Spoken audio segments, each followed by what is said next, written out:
Yo les Banks, j'espère que vous allez bien, j'espère que vous passez un bon dimanche. Aujourd'hui, petite vidéo pour revenir sur une équipe qui m'inquiète fortement, et même dans les prochains mois, si elle se reprend pas, si la direction ne prend pas les choses en place, c'est l'AS Monaco.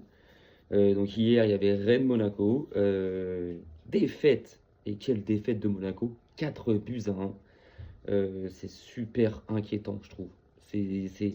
Concrètement, je trouve que c'est super inquiétant. Je trouve que dans le club, il y a eu un mauvais travail de fait cet été. Et même déjà l'année dernière, il y avait une irrégularité au sein du club, au sein de la direction sportive et au sein de la cellule de recrutement, concrètement, qui n'a pas été fait. Le taf n'a pas été fait. Du coup, ça amène à ce que le club, concrètement, bah là, Monaco est 8e, je crois, au classement. Ils sont 8e. Et concrètement, j'ai peur que cette équipe-là, si cet hiver, elle se reprend pas en termes de recrutement, elle fonce dans le mur.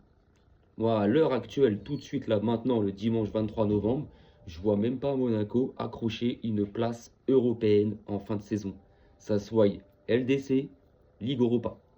Après, UEFA Conference League, je crois, c'est la 7e, je crois, ou 8e place, je sais plus. Mais moi, je vois cette équipe-là terminer carrément 9e, 10e, voire 11e, s'ils continuent comme ça. Hier, contre Rennes, le pire, c'est qu'ils font une très bonne première mi-temps. Et concrètement, c'est vrai, ils dominent les débats, ils ont les occasions, ils se mangent le but. C'est ça le problème, c'est que Monaco, en fait, dès qu'ils sont dans un temps fort, ils n'arrivent pas à concrétiser leurs occasions. D'où le manque de recrutement devant, parce que pour moi, devant, il manque un tueur. Voilà, il manque un numéro 9 à cette équipe-là. Et dès qu'il y a un temps faible côté monégasque, c'est-à-dire dès que l'autre équipe va avoir son temps fort, Monaco va encaisser. Hier, normalement, en première mi-temps, pour moi, Monaco doit minimum, je dis bien minimum, en mettre un, voire deux, concrètement. Deuxième mi-temps, ils se sont fait massacrer. En deuxième mi-temps, ils n'ont pas vu le jour. Certes, ils prennent un carton rouge à la 66e minute de jeu, mais il y avait déjà 2-0. Ils ont encaissé le deuxième but d'entrée de jeu en seconde période. À la 48e, je crois, ou 49e. Enfin bref. Et cette équipe-là, en deuxième mi-temps, s'est effondrée. Défensivement, ce n'est plus possible. Alors, Pocognoli, je pense qu'à mon avis, il va falloir qu'il revoie sa disposition sur le terrain, hein. Il va falloir qu'il revoie sa formation. Parce que concrètement, tu ne peux pas continuer à jouer avec une défense à 3. Parce que les Kerrer, là, Kerrer, mais c'est quoi ça? Concrètement, les mecs, c'est quoi Kerrer? Kerrer, c'est. Moi, depuis qu'il a signé à Monaco, déjà à l'époque où il était au PSG, j'étais pas fan. J'étais pas fan de ce mec-là. Et à l'époque, je disais à des collègues parisiens, je trouve que c'est le plus mauvais défenseur dans votre équipe. Oui, ok, il avait sorti quelques bons matchs et tout, mais c'est pas le défenseur qui me donnait une assurance, tu vois, derrière.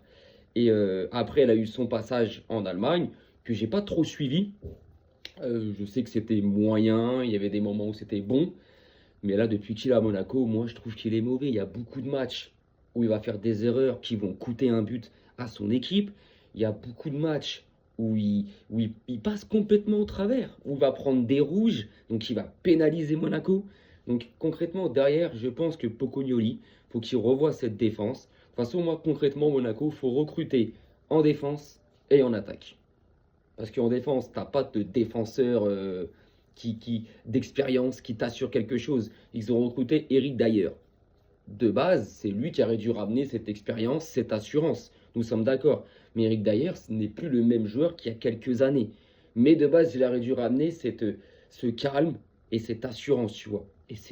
Et non, il ne le fait pas parce que déjà, il est souvent blessé. Et quand il joue, il est comme les autres, en fait. Il suit les autres et il est mauvais. Et donc, pour moi, cette défense à 3, il faut la revoir. Et en attaque, il faut recruter. Je suis désolé, mais Monaco manque d'un tueur devant. Il manque d'un tueur devant. Il manque un numéro 9 qui, dès qu'il y a le moment fort de Monaco et qu'il y a ces occasions franches, en plus, c'est pas des occasions balottes qu'on parle, hein. On parle d'occasions nettes quand même, qu'ils n'arrivent pas à mettre au fond.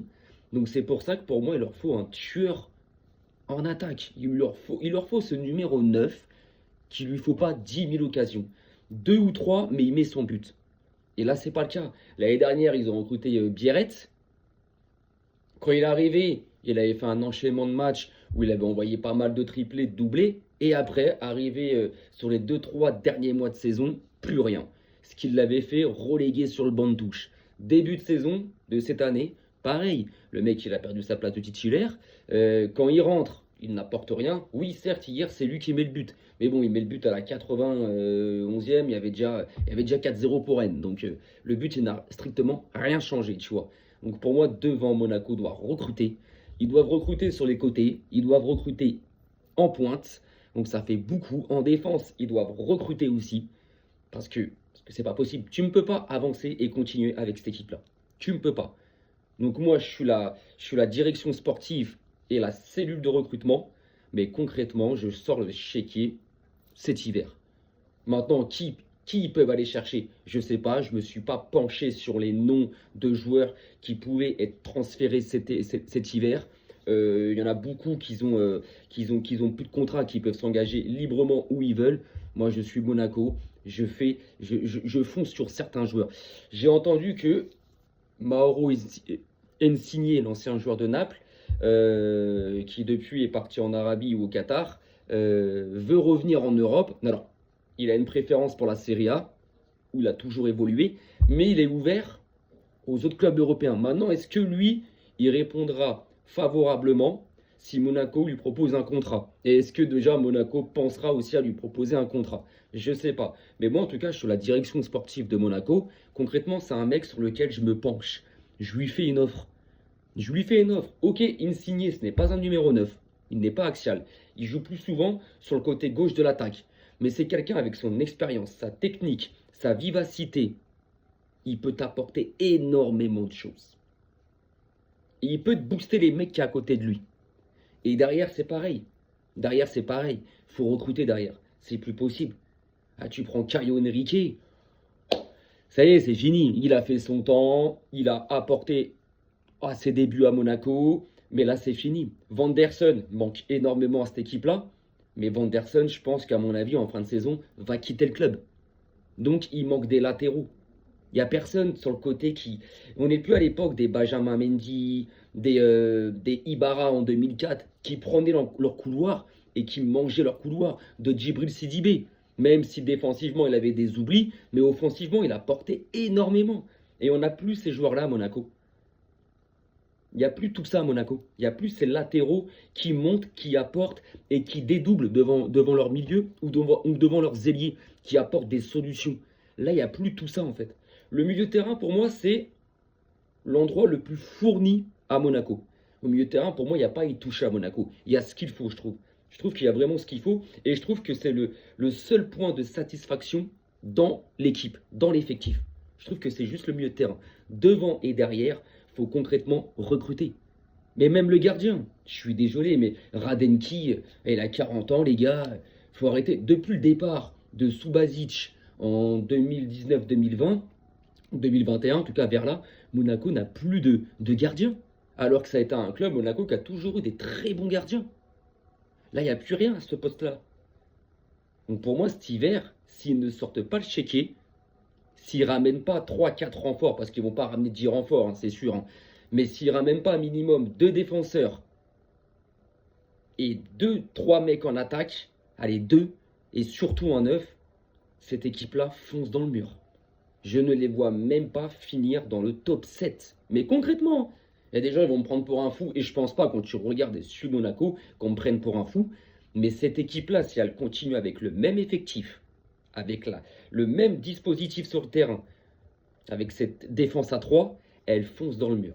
Elle fonce dans le mur et elle n'accrochera aucune place européenne. Donc Pocognoli, à un moment donné, ok, tu viens d'arriver, tu récupères déjà une équipe fragile, hein, parce que les problèmes extrasportifs à côté de Monaco, c'est compliqué. Il y a des joueurs qui sont là, qui ont une hygiène de vie, à ce qui paraît, qui est déplorable. Ça sort jusqu'à tes 5 heures du mat à la veille d'un match. Ça mange comme des porcs, ça pillave à ce qui paraît. Et ça, je l'ai entendu sur des forums ou des sites où les supporters de Monégasque se retrouvent. Et des gens qui sont quand même assez bien informés au niveau du club. Et c'est pas normal. Ça manque de discipline. Donc Pocognoli, ok, ça fait Ça fait pas 8 ans qu'il est là, ça fait à peine un mois et demi. Mais il va falloir lui aussi, il va falloir qu'il se remette en question. Maintenant, certes, ce n'est pas son équipe. Il reprend une équipe en cours qui n'est pas la sienne. Ce n'est pas ses choix. C'est pas lui cet été qui a voulu recruter un tel, un tel, un tel. Non, c'est sûr. C'était Adi Hutter en place. Là, Pocognoli, il doit faire avec l'effectif qu'il a. Cet hiver, moi je suis lui, je donne quelques noms à la direction pour nous renforcer. Parce que là, concrètement, tu ne peux pas continuer avec cette équipe-là. Tu ne peux pas. Tu ne peux pas. C'est beaucoup trop fragile, c'est déséquilibré, c'est instable, il n'y a rien, c'est irrégulier. Il n'y a rien du tout à Monaco. Monaco est une équipe qui est capable de t'enchaîner un ou deux matchs en faisant des beaux matchs et en gagnant par deux trois buts d'écart. Et juste après, ils vont enchaîner 3, 4, 5 matchs sans victoire et en se faisant tabasser. Irrégularité. Et c'est pas normal. C'est pas normal. T'es un prétendant à la Ligue des Champions et au podium tous les ans. Mais donne-toi les moyens. Donne-toi les moyens. Tu peux pas continuer comme ça. Oh, regarde, il est Nikeda. C'est trop frêle. Balungu là, Balogun. Depuis qu'ils l'ont recruté, j'ai jamais compris son recrutement. Le mec, il a aucun QI football, aucune intelligence dans le jeu. Dans le placement, il est nul. Ah oui, il court vite. Mais il sait faire que ça, le mec. Pousser les ballons et courir. Tête baissée. Ah non, ça peut pas marcher. Un Kliouche, on va dire la seule pépite du club. Moi, je vous dis, il va partir. Il va partir, on le sait. On le sait. Paris était à deux doigts cet été de le recruter pour 70 millions d'euros. Il est resté. Il voulait faire la Ligue des Champions avec Monaco, son club formateur. Chose que je trouve vachement respectueuse de sa part. Mais le gars, il va partir. Il est ambitieux. Il est très jeune, il est ambitieux. Et cet été, il fallait jamais lâcher. Déjà, il fallait jamais lâcher Boisbré et Ben Seguir. Tu lâches Boisbré, le petit français là. Le petit Renoir avec ses locks là de 18-19 ans. Même pas 17 ans, je crois. Archi fort. L'année dernière, j'en parlais. Je disais, lui, l'année prochaine, à Monaco, il va falloir le faire jouer beaucoup plus souvent titulaire et même le mettre dans le 11 beaucoup plus souvent. Non, ils le vendent. Ils le vendent. En plus, il est parti au Qatar ou je sais pas où. Mais c'est quoi ces bêtises? C'est quoi ces bêtises? Fati, bon. De toute façon, Fati, quand il est arrivé, on ne pouvait pas savoir. On ne pouvait pas savoir, il y avait le questionnement, l'interrogation. Est-ce qu'il va revenir à son niveau? Moi, je pense qu'il ne reviendra jamais à son niveau de 2019, 2020, 2021 du FC Barcelone. Je pense que c'est fini, ça. Mais au moins, tu peux recruter un bon Fati qui peut te faire du bien en Ligue 1. Il a enchaîné quelques bons matchs et depuis X temps, il n'y a plus rien. Plus rien. Alors, il y a eu le retour de Pogba, très bien. Alors, moi, je trouve que c'est un manque de respect de la part de Pocognoli de faire entrer Pogba à la 84e minute de jeu quand Monaco perdait 4-0. Non, au pire, laisse-le sur le banc. Alors après, c'était peut-être le temps de lui donner quelques minutes pour le mettre en jambe pour cette semaine en Ligue des Champions, lui donner quand même du rythme. Mais concrètement, non. Tu ne fais pas rentrer Paul Pogba quand tu perds 4-0. Mais non. Non, au pire, laisse-le sur le banc et fais-le débuter cette semaine en Ligue des Champions. Mais en tout cas, voilà, cette équipe-là, pour moi, cette équipe-là, il y a un chantier béant en défense, au poste de gardien et en attaque. Concrètement. Au milieu, comme je dis, il ne faut pas y toucher, il y a ce qu'il faut. Leur milieu est solide. Et si ça marche bien devant et derrière, le milieu sera encore meilleur, tu vois. Mais concrètement, non, Monaco, là, il faut vraiment se reconcentrer, il faut vraiment se recentrer. Et je pense que la direction, cet hiver-là, Riboliolev et Scuro, le directeur sportif, il va falloir qu'ils sortent le chéquier. Tu ne peux plus continuer comme ça. Et même, j'ai l'impression que le club est dirigé d'une manière aléatoire. On n'est plus à l'époque, il y a quelques années, avec Vasiliev. Ah, Vasiliev, ok, hein, il se rendait au stade, il était sous 8 grammes de vodka, mais comment il gérait l'effectif et le côté direction sportive, c'était magnifique. Il ramenait ce qu'il fallait comme joueur, il imposait ses règles et l'équipe fonctionnait bien. Là, c'est fini. Le club, tu as l'impression qu'il nage à perte. Ça nage à perte. Ils sont là à l'aveugle, ils savent pas ce qu'ils font, ils savent pas où ils vont. Ah, peut-être que le prochain match, ils vont gagner 2-3-0, mais après, ils vont avoir sur 3-4 matchs des blancs. Donc voilà. Donc Monaco, franchement, très très inquiétant pour le reste de la saison, pour la suite de la saison. S'ils ne se reprennent pas, je vois pas cette équipe-là accrocher le top 7 de la Ligue 1. Et je les vois même pas accrocher une place européenne en fin de saison. Ça va finir 10e, 11e, et puis voilà. Et c'est peut-être ce qu'il leur faut, concrètement. C'est peut-être ça qu'il leur faut en fait. Parce que tu prends les dernières saisons où Monaco, à chaque fois, finit dans le top 3 et se qualifie en Ligue des Champions. Ok, mais il y avait déjà le côté irrégulier. Il y avait déjà ce côté-là, Monaco, tu le sentais déjà. Et donc, en fait, mais vu qu'ils arrivent à accrocher une troisième ou une deuxième place, place qualificative directe pour la LDC, et bah les dirigeants, aucune remise en question. C'est bon, on est en LDC, on a fini deuxième, on a fini troisième, c'est tranquille. Mais non, regarde la preuve cette année. Donc pour moi, cette équipe-là, si elle continue comme ça, elle fonce totalement dans le mur. Voilà les mecs, ma petite vidéo d'aujourd'hui. Là, ce soir, il y a le Real qui joue, comme je vous ai dit hier. Donc c'est à 21h. Je ferai sûrement une vidéo, mais demain, sur le match du Real de ce soir, je reviendrai dessus. Et puis après, bon bah, après c'est mardi, mercredi, retour de la Ligue des Champions. Donc le Barça, c'est mardi soir.